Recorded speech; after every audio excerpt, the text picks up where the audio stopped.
What is up, everybody? Train Freak here, and today is the layout update that I plan on doing, but I've also got some announcements to make that we're going to do prior to me showing you the updates.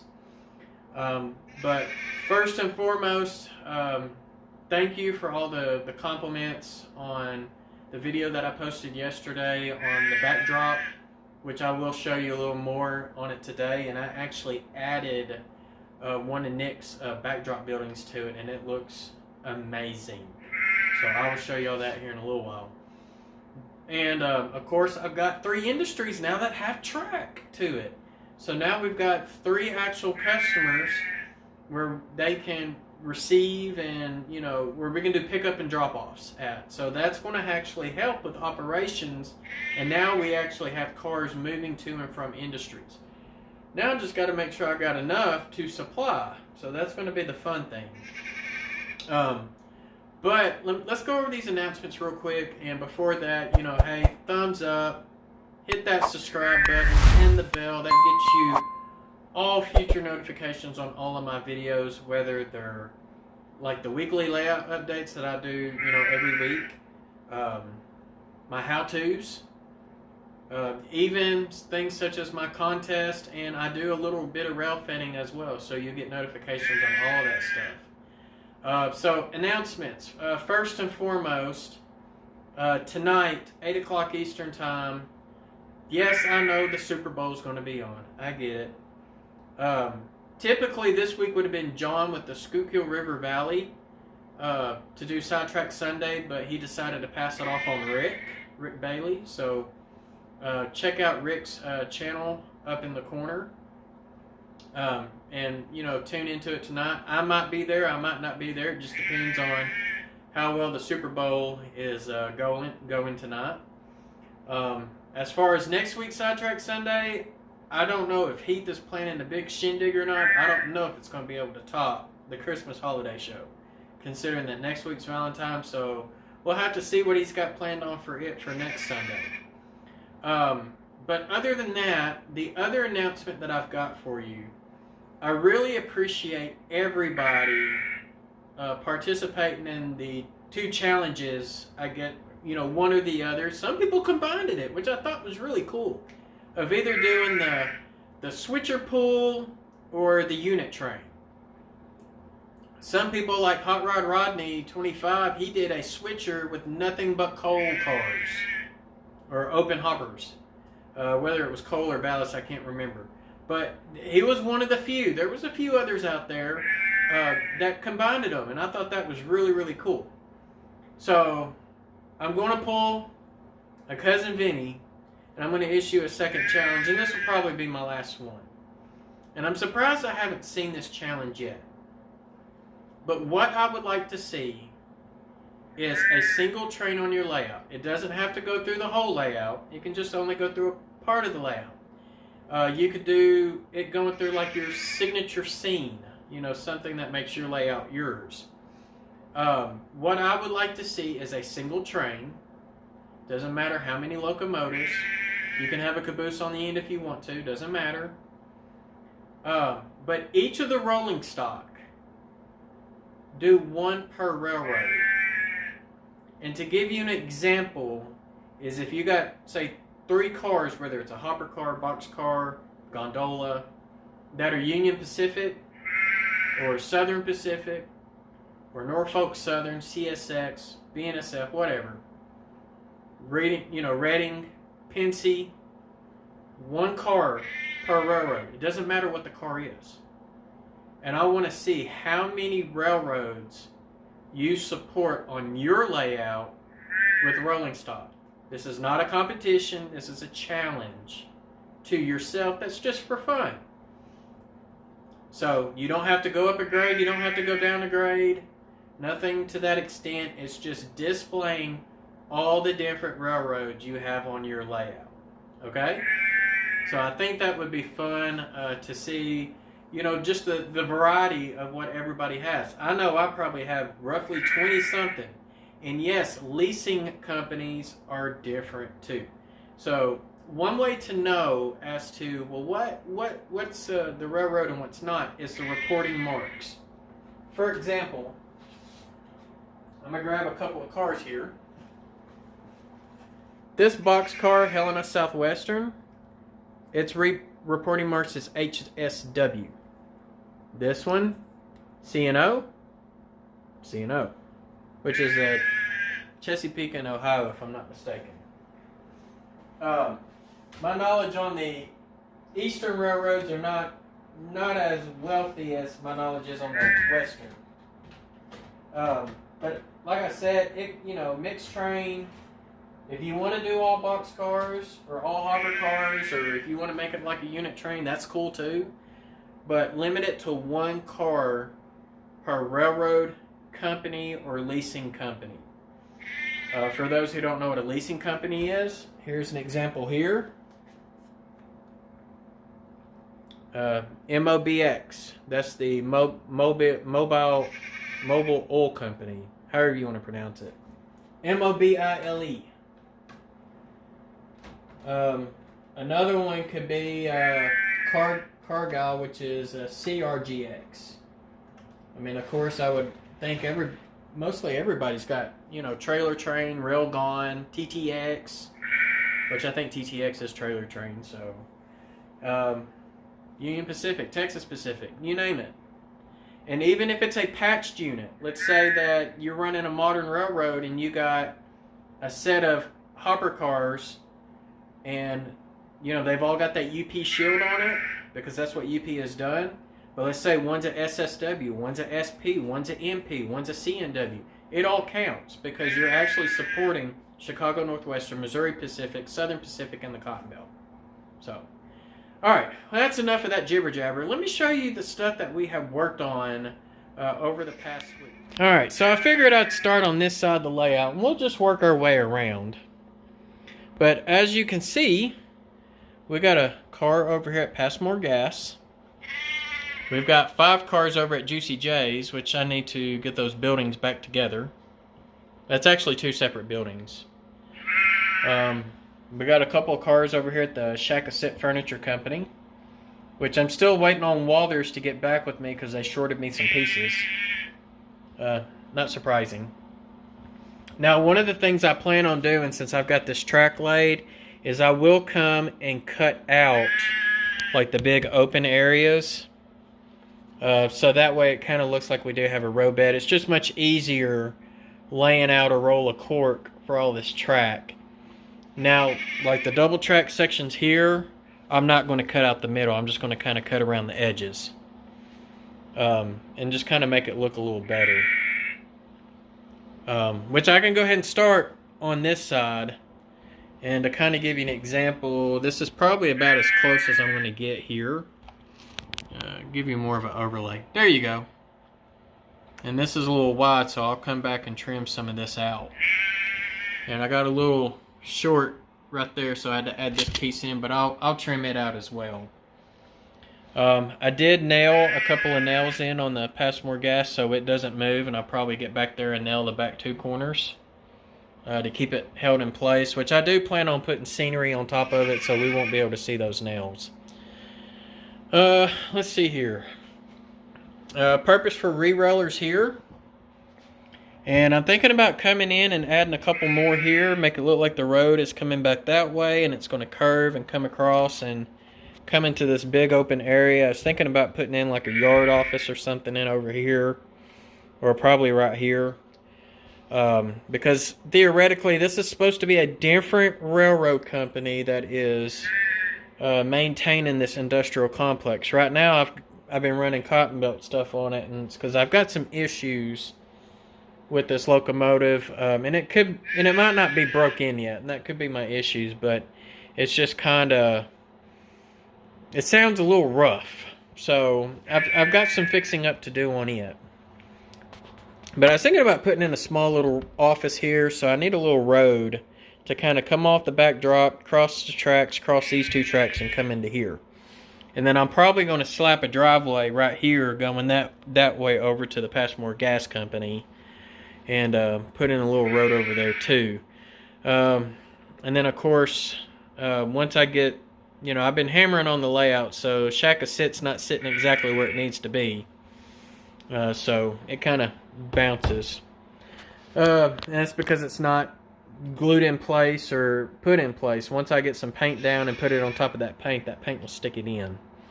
Now, where the buildings are located, I will leave the cork there, or I'll come back in and put in some masonite, which is that stuff there. So that way it has a solid surface to sit on that is level with the track, because if the track is raised up, then I'm not even going to be able to get those box cars up under the building. I mean, if you look at it right now, there's not much clearance between the roof walk and the bottom of that building.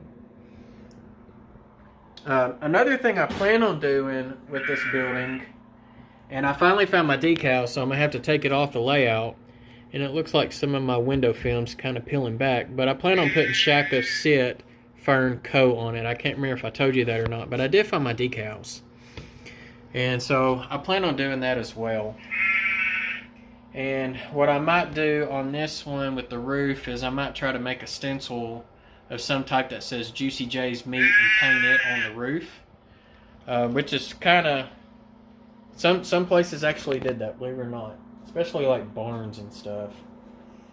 Over here, haven't really worked on it much. I still need that building kit there before I start laying track, but I'm also going to have a road coming in here too on this side, so it's going to be like 2 entrances into this area, which I think would be really neat. One thing I did get was these things here. They're called coarse ballast load for the Walthers Diffco dump cars. I found these on eBay, and it was actually 2 pieces. This was the other one ballast and 1 gravel. And I gave $10 for both of them. And these are those new Diffco dump cars that I was telling you about. So we've got coarse ballast, gravel, and regular ballast. And I don't think those loads look half bad.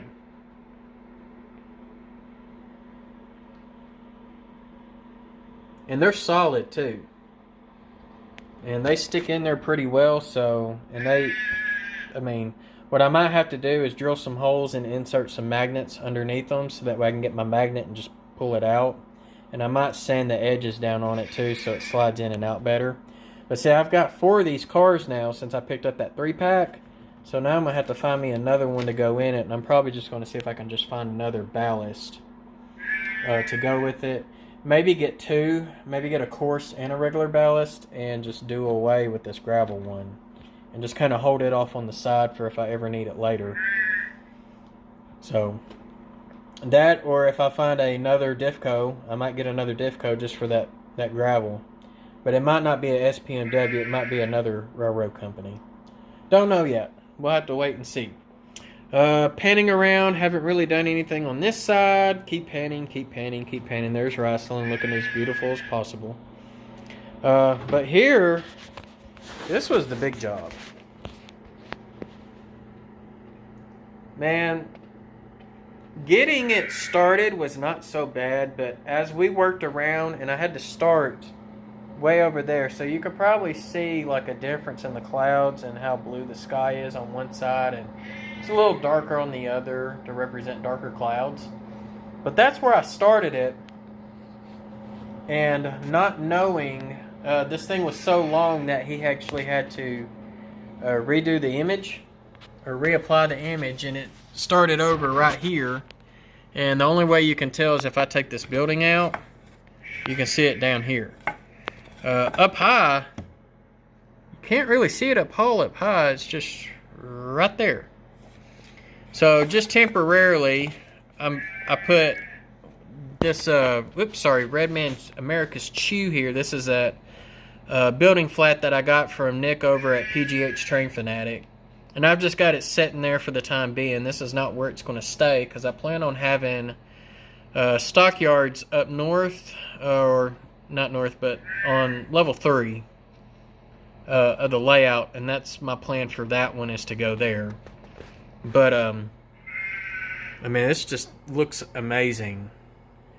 And of course, I'm gonna have to come back in and do some repairs and on it, especially right in here, because this is where we ran into the issues, is trying to get it to fit in between the existing plaster and whatnot. And because there was a 2x4 here, I had no wiggle room to push it, you know, to push the masonite back like I did right there.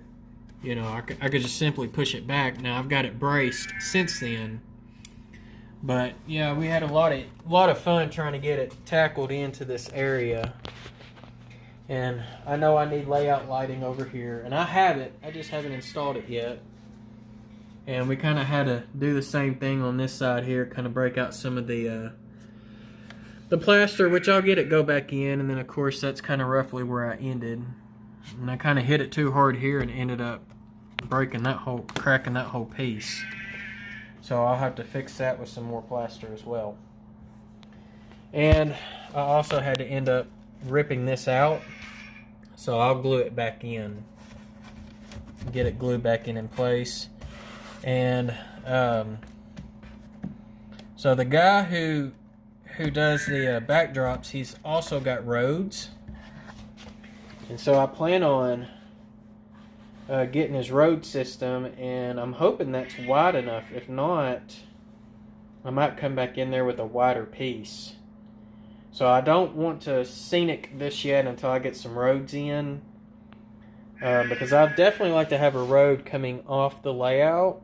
And what I was hoping to put in here was kind of like a camping area with either primitive or with RVs, and have it like where the creek kind of runs by the campground there, so we could have, you know, kids going down to the creek or something. Back here I'm probably just going to have woods, you know, just trees, kind of a wooded scene coming through here. Really nothing too special in here. And before I slap a backdrop on this side here, I definitely need to get the inside of the balloon loop scenic first, and then scenic, and then get the backdrop put in. So it's going to be a little more difficult to do this area, because it's going to be like it's literally going to be like a breezeway on the layout. But that's, you know, that's how I kind of wanted it, because it was going to be a balloon loop, and with the inside holding up the helix for level 2, it wasn't going to look right, you know, just being completely visible on the centerpiece. So, and that's because I've got, you know, like these right here, you know, holding this whole level 2 up for the most part. Still don't know how I'm going to get away with doing level 3 up here, because level 3 is literally going to be this high. So I don't quite know how I'm going to get away with, you know, having these posts in here. I might have to leave them in there. I'm okay with having that one for sure. It's really this one here I wish I didn't have in it. So I really don't know what to do. And it might be strong enough to where I don't have to have this post, but I'm not going to know that until I get it hung up. And that's going to be way later down the road. But as far as continuing on the backdrop, we'll have the same thing there with the same scene starting on that end. And then coming this direction, this way, you know, I'll have more masonite up on the 2x4s. And I've got the brackets to replace those 45-degree braces. I have them. I just don't have them up yet. But I plan on putting that backdrop all the way across and bringing it over this way. Of course, I have to cut a hole for the train to go in and out. That's no problem. And ending the backdrop right there behind that roll of cork. And so I'm undecided as to what scenes I want to have over here, over in the corner, you know, because definitely that's a pretty dead corner. I definitely need to have some type of scenery or something going on over there. Same with that corner on that side. Some of these corners are going to definitely be easier to get to than others. And I definitely need to do something before, you know, backdrop needs to come first. That's one hard learned lesson. Then work in these two corners, and then I can work in everything else. So, and I do still have to get rid of that hump. And I know how I'm going to have to do it. It's not going to be fun. That's not the only place I've got the hump. I've got the hump over here on that piece too, and it's because that center piece of plywood is thicker. You can see it right there if it'll focus. You can see that the left one's 3-ply, the right one's 4-ply. Same thing happens when I come back over here. 3-ply and 4-ply. So it's literally a whole big section I'm going to have to tear out. But it's better to go ahead and get it fixed the right way the first time than have to come back and do it later. I'll probably just have to get another sheet of plywood. If not, what my plans are, let's see if I can see my tool. I've got a multi-tool. That's what they call it, a multi-tool. And I'm not seeing it, so it's not close to nearby. But I was thinking about putting the blade, like right here, and cutting into it this direction. Till I could get like a flat smooth, because it's okay if I go from this to this. I just don't need it to look like that back there. Which I thought using a whole bunch of wood filler would fix it. And you can see how the cork has cracked since. So obviously that has not worked like I was hoping it would. And the other thing it's done is if you look at these pieces of track here, that nail's on one side of the hump, and then the nail that's right there beside the frog is on the other side of the hump, and it's kind of done that. So yeah, this is going to be fun to fix.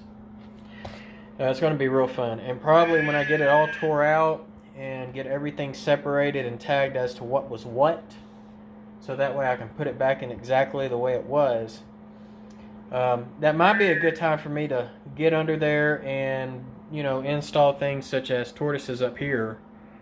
Probably save a lot of headache. So instead of continuing the tortoise installs down here, I might just shift them up to here, which is going to require me to get some more switch 8s, of course, unless I go the smell route, and I don't really know if that's more economical or not. So one thing to look into.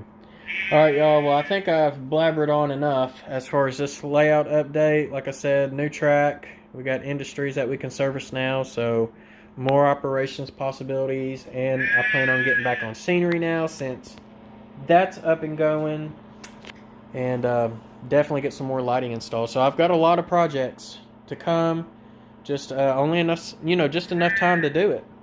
So alright y'all, well thank you again, extended supporters through Patreon, Teespring, and PayPal.me. Thank you again for help making this channel possible and the contests that comes with it. Much appreciation towards you.